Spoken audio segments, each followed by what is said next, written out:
Assalamualaikum warahmatullahi wabarakatuh. Perkenalkan nama saya Ciri Septi Asnafiza dengan NIM 22080020. Di sini saya akan menjelaskan mengenai metode statistika dengan judul Kajian Pengelolaan Pitlek pada Tambang Batubara Studi Kasus Pit Taringan di PT Adaro Indonesia. Nah, di sini terdapat pendahuluannya yaitu atau sebagai kata pengantar pada PT Adaro Indonesia melakukan penambangan batu bara dengan sistem tambang terbuka sehingga dalam prosesnya akan terbentuk dana bekas tambang atau pitlek. Nah, pitlek ini akan dimanfaatkan oleh PT Adaro Indonesia sebagai kawasan percontohan modal pasca tambang. Diperlukanlah analisis mendalam tentang keberadaan pitlek tersebut, diantaranya dari segi kualitas air, morfologi, dan kualitas air pitlek tersebut. Nah, perhitungan air yang masuk ke pitlek Taringan pada penelitian ini menggunakan simulasi model MOOC. Data yang diperlukan pada simulasi model MOOC ini adalah ada data curah hujan bulanan, jumlah hari hujan, suhu, kelembapan udara, kecepatan angin, lama penyinaran matahari, dan besaran radiasi matahari yang disajikan pada tabel. Nah, metode penelitian yang digunakan pada studi kasus kali ini yaitu yang pertama itu ada simulasi MOOC. Nah, pada simulasi MOOC ini diperlukan beberapa data seperti yang terlihat pada tabel ini. Nah, selanjutnya pada simulasi MOOC ini akan mendapatkan dua data yaitu ada data perhitungan dan data pengukuran. Selanjutnya diperlukanlah metode korelasi, yaitu korelasi adalah sebuah teknik yang digunakan untuk mencari hubungan dan membuktikan hipotesis hubungan dua data apabila sumber data sama. Data debit pengukuran dan data debit hasil simulasi MOOC model MOOC ini dilakukanlah uji korelasi dengan menggunakan Microsoft Excel untuk mendapatkan R2. Misalnya juga menggunakan uji T, yaitu uji T ini selain menggunakan korelasi, perbandingan debit hasil simulasi juga menggunakan uji tes. T-test ini adalah uji komparatif untuk menilai perbedaan antara data tertentu dengan data yang dijadikan standar. Nah, pada uji T ini terdapat dua hipotesa, yaitu ada Hanal dan H1. Pada hipotesa Hanal adalah besaran debit pengukuran sama dengan debit hasil perhitungan simulasi model MOOC. Sedangkan H1 adalah besaran debit pengukuran tidak sama dengan debit hasil perhitungan simulasi model MOOC. Apabila nilai T hitung kecil dari T tabel, maka Hanalnya dapat diterima. Sedangkan jika dibalik T hitungnya kecil dari T tabel, maka Hanal dapat diterima. Sedangkan T hitung besar dari T tabel, Hanalnya tidak diterima atau ditolak. Nah, ini adalah data dari simulasi model MOOC yang didapat. Nah, data ini akan digunakanlah untuk mencari korelasi dan T-test. Ini ada beberapa data, ada 12 data dari bulan Januari sampai bulan Desember. Bisa dilihat ada debit pengukuran dan debit perhitungan. Debit pengukuran sebagai nilai Y dan debit perhitungan sebagai nilai Y. Debit pengukuran sebagai nilai X dan debit perhitungan sebagai nilai Y. Selanjutnya masuk kepada pengolahan data. Nah, yang pertama itu kita harus mencari korelasi dahulu. Dari data di atas tersebut dapat asumsikan bahwa Hanal apabila korelasi antara nilai X dan Y mendekati 1 atau min 1 dan bernilai positif maupun negatif, maka debit pengukuran sama dengan hasil debit perhitungan. Sedangkan jika H1 apabila korelasi antara nilai X dan Y melebihi 1, maka debit pengukuran tersebut tidak dapat digunakan. Seperti yang sudah dijelaskan di atas tadi. Nah, ini adalah contoh perhitungan dari data yang kita dapat, yaitu ada bulan, debit pengukuran sebagai nilai X, debit perhitungan sebagai nilai Y. Misalnya dicarilah nilai dari X dikali Y, misalnya nilai X kuadrat dan nilai Y kuadrat. Nah, data tersebut jangan lupa dijumlahkan semuanya. Nah, inilah hasil dari sigma X sama dengan 1575, sigma Y sama dengan 1239, sigma XY sama dengan 0,179038, sigma X kuadrat 0,246552, sigma Y kuadrat 0,136503, sigma X yang dikuadratin yaitu 2,471184, sigma Y yang dikuadratin 1,5351121, sigma X dikali sigma Y yaitu 1,94708 dan sigma XY 0,179038 dan sigma X kuadrat dikali sigma Y kuadrat yaitu 0,033655. Nah, di sini terdapat rumus korelasi yaitu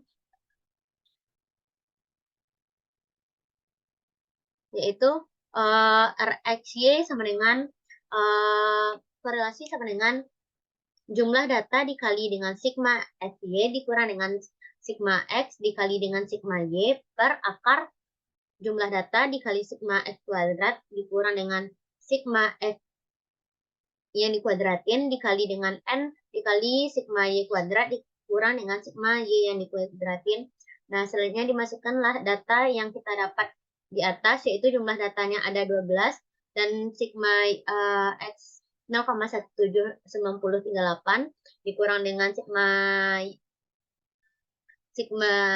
X 1,579 dikali dengan sigma Y 1,239 di akar 12 dikali 0,24655 2 dikurang dengan 1,572 kuadrat dikali dengan 12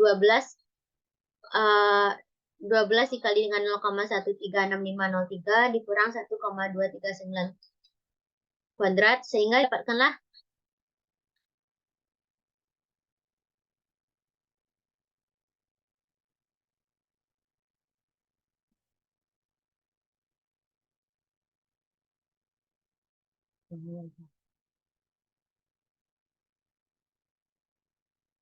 didapatkanlah nilai korelasinya yaitu sebesar 0,89629.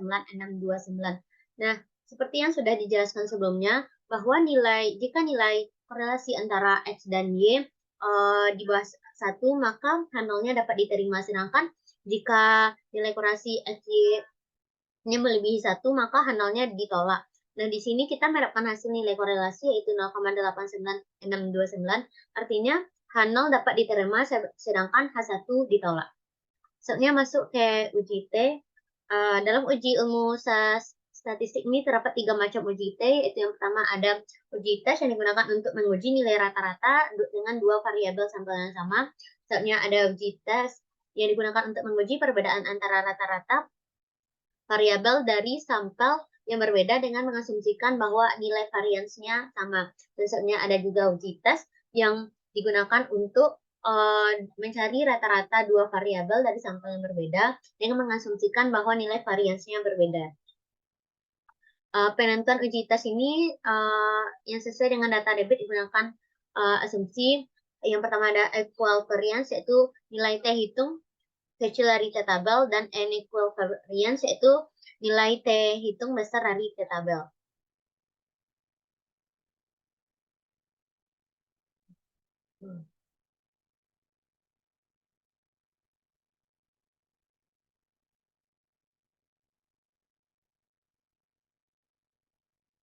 Selanjutnya masuk ke membuat hipotesis statistiknya itu kanal atau mionalnya debit pengukuran sama dengan debit hasil perhitungan simulasi modal mock. H1 tidak sama dengan debit pengukuran, tidak sama dengan hasil perhitungan simulasi. Soalnya taraf signifikan yang digunakannya itu 5% atau 0,05. Kriteria penerimaan uji hipotesisnya itu jika H0 T hitung kecil dari T tabel, H0 ditolak jika T hitung besar dari T tabel. Soalnya mencari T hitung dan T tabel. Nah, data yang digunakan untuk mencari T hitung dan T tabel ini yaitu yang pertama ada bulan, selanjutnya debit pengukuran sebagai X1, debit perhitungan sebagai X2. Selanjutnya nilai X1 dikurang dengan nilai X rata-rata. Nah, sebelumnya rumus untuk mencari nilai X rata-rata bisa dilihat yaitu sigma X1 dibagi N, sedangkan untuk mencari rata-rata X2 yaitu sigma X2 dibagi N, yaitu sehingga mendapatkan rata-rata X1 0,131, rata-rata X2 0,103. Nah, selanjutnya baru bisa mencari tabel yang di atas ini, yaitu mencari X1 dikurang X rata-rata 1,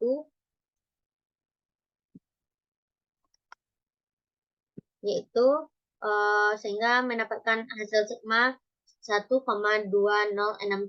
Selanjutnya mencari X2 dikurang X rata-rata 2 mendapatkan sigma 1,136. Selanjutnya mencari X1 dikurang X rata-rata 1 yang dikuadratin mendapatkan jumlah 0,169475 dan mencari X2 dikurang X rata-rata yang dikuadratin mendapatkan hasil 0,125894. Nah, karena X rata-ratanya sudah didapatkan, saatnya kita harus mencari nilai varians. Nah, rumus nilai varians ini yaitu sigma X dikurang X rata-rata 1 dikuadratin dikurang dengan N kurang 1. Kenapa N kurang 1? Karena data yang digunakan pada penelitian kali ini kurang dari 30. Maka digunakanlah rumus N kurang 1. Sehingga 0,16945 dibagi 12 kurang 1 mendapatkan hasil 0,015468. Sebabnya varians 2 yaitu sigma X kurang X rata-rata 2 dikuadratin dibagi N kurang 1 yaitu 0,1258964 dibagi 11 mendapatkan hasil 0,011449. Sebabnya mencari nilai T hitung. Nah, nilai T hitung ini digunakan rumus yaitu rata-rata 1 dikurang rata-rata 2 dibagi dengan akar jumlah data itu dikali dengan N1 ditambah N2 dikurang 2 dikali dengan 1 per N1 ditambah 1 per N2 sehingga nah ini dicari dengan secara manual sehingga mendapatkan hasil nilai T hitungnya yaitu 0,5942669. Soalnya yaitu untuk mencari nilai T tabel. Nah, T tabel ini kita menggunakan taraf signifikan yaitu 5% atau 0,05. Karena uji dua pihak, maka nilainya yaitu signifikan dibagi 2 yaitu 0,05 dibagi 2 sehingga mendapatkan hasil 0,025. Nah, soalnya DF-nya itu N dikurang 2. Nah, N kita itu kan ada 24 dari sigma X ada 12 dan sigma Y ada 12 sehingga jumlah datanya itu 24 dikurang 2 sehingga mendapatkan hasil 22. Ini sehingga pada nilai T tabel signifikan, T tabel yaitu 0,025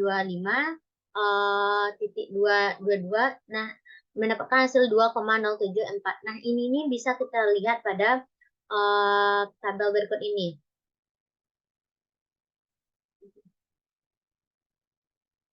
Pada tabel berikut ini yaitu dengan nilai signifikan 0,025 atau 0,05 pada 22 mendapatkan nilai 2,074.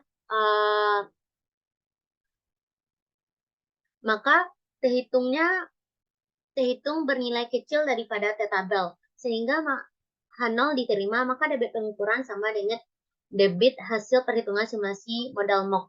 Nah, itulah jadi kesimpulan yang kita dapat pada penelitian kali ini yaitu nilai T hitung yaitu 0,59425 kecil dari nilai T tabel yaitu 2,074. Maka H0 diterima, debit pengukuran sama dengan debit hasil perhitungan simulasi modal box. Mungkin sekianlah hasil presentasi penjelasan saya mengenai penelitian kali ini. Maaf dan kurang mohon dimaafkan. Assalamualaikum warahmatullahi wabarakatuh.